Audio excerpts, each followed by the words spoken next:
Konnichiwa to all my fellow anime fans out there. With the spring season in full bloom, providing us with more memorable moments to love, moments to hate, and moments to meme the fuck out of, I want to take a look back at the winter season and provide several recommendations of anime that you may wanna binge watch, while waiting on the latest episodes of your favorite anime from this season. You know, anime that you may have missed, overlooked, or simply never got around to watching. So, without further ado, let's get started. The first anime that I recommend you watch, if you haven't already, is one that didn't even premiere during the winter. It actually premiered last fall, and its last episode aired on March 25th. The Ancient Magus Bride. Animated by Wit Studio, the people who animated both seasons of Attack on Titan and Seraph of the End, The Ancient Magus Bride is one of the most beautiful animes that I have seen in a while. Everything from the art style to the animation, this show is just a pleasure to view. And when you combine that with its amazing story, which is excellently paced and filled with more cliffhangers than Cliffhanger the movie, The Ancient Magus Bride ends up being one of the best shows fall 2017 and maybe even winter 2018 had to offer. In total, this series currently has 27 episodes, and that's including the 3 prequel OVAs that aired before episode 1 of its television series. If you are interested in going through the series, I recommend that you watch the 3 prequel OVAs first. Don't make the same mistake I did and just start off at episode 1 of the TV series, because if you do you will not fully grasp why the main character is who she is in episode 1, and what events led to her going down the depressing path that she chose prior to what occurred in the first episode. So keep that in mind if you decide to watch this anime. Moving along, the next anime that I recommend from the past winter season is Citrus. And I'll tell you this now, this anime won't be for everyone. Some will like it, some will not. As for me, I enjoyed it for what it was. A story about 2 young women discovering what real love is, learning what is the right way to express the feelings they have for one another, and deciding for themselves whether or not those feelings were wrong to have, given the fact that they just became stepsisters. Now I understand that them being stepsisters and going through an experience like this may bother some people, but it didn't really bother me, 'cause it's not like they are related by blood. They became stepsisters days before they had their first kiss. Furthermore, they didn't even know of each other's existence until Yuzu's first day at the all-girls high school. I feel the only purpose them becoming stepsisters served was being an obstacle that would never go away, something that they would have to overcome, in addition to everything else that they had to go through, if their love was going to blossom. And like I said before, this anime won't be for everybody. It's not perfect.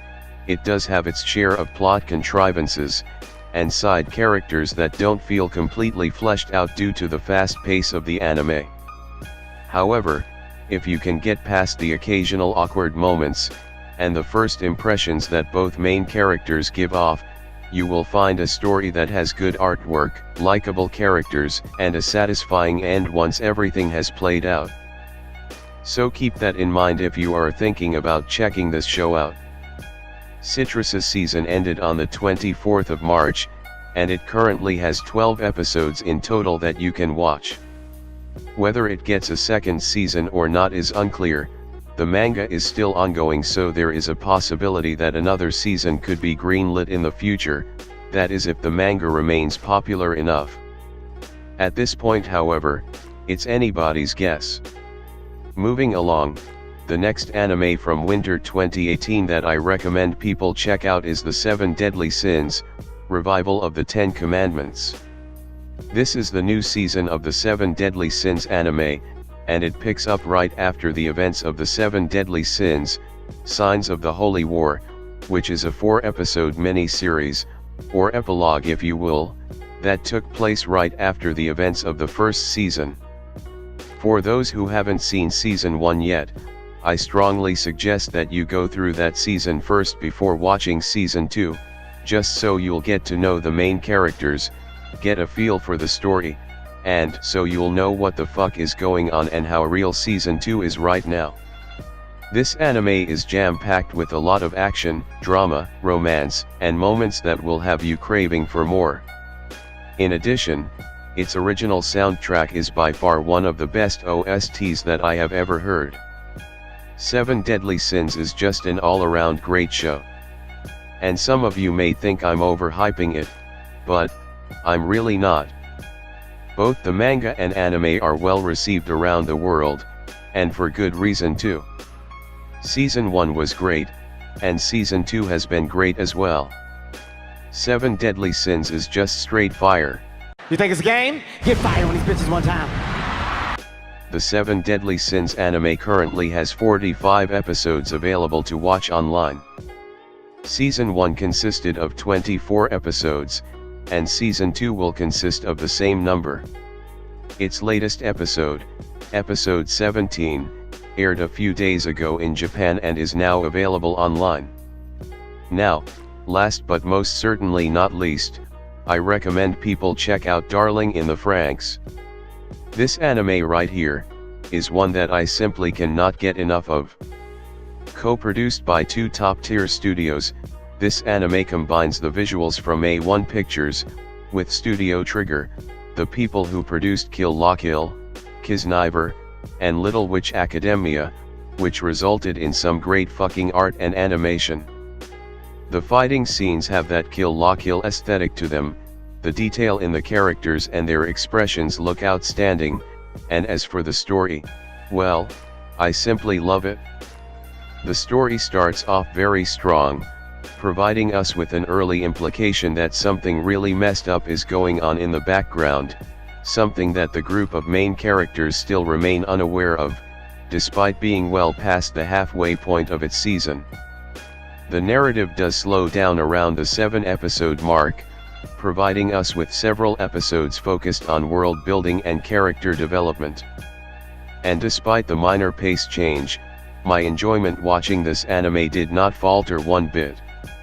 Everything from its many innuendos and humorous moments, to the romantic drama between several of the main characters, each one of its 17 episodes left me eagerly waiting to see what happens next. This anime does have its detractors, however. I have seen some people online calling it a rip-off of Evangelion. While I'm not gonna lie about noticing some similarities between the two animes, I do feel calling Darling in the Franxx a rip-off is a bit excessive. I feel Darling in the Franxx deserves to be judged and criticized as its own entity, its own anime. Is it flawless? No. Are there things that I wish were done or executed better? Of course. But, does the negatives outweigh the positives of the anime? Not even close. Look, I can talk all day about how much I'm loving this anime, but I'll just let y'all judge the anime for yourselves. Darling in the Franxx currently has 17 episodes and one mid-season special available to watch online. If you're into mecha anime like Eureka 7 or Tenjin Toppa Gurren Lagann, or if you're a big fan of Studio Trigger's previous work, then I highly recommend this anime. You will not be disappointed. Well everybody, that'll just about do it for this video. Before I go, however, I want to include some honorable mentions of anime that I have started, but not gone through entirely yet, either because I didn't have the time, or because another anime caught my eye. Those honorable mentions include Overlord 2, which is the second season of Overlord, Cardcaptor Sakura, Clear Card, which is the sequel to the 1998 anime Cardcaptor Sakura, A Place Further Than the Universe, After the Rain, and finally, Skilled Teaser Takagi. Now I don't expect people to like every anime mentioned in this video, much less give any of them a look at. That type of expectation would just be unrealistic, as I know everybody has their own tastes, their own preferences when it comes to what anime they watch. However, I do ask that if you end up enjoying any one of the anime that I have mentioned, that you hit that like button. Also, if you have any opinions on the anime talked about in this video, or if there are anime that you think people may enjoy, feel free to include them in the comments section below. For more anime related content, remember to hit that subscribe button and that Liberty Bell button next to it, so you will be notified whenever new videos are uploaded. And until next time anime fans, this is UnCommonVision saying.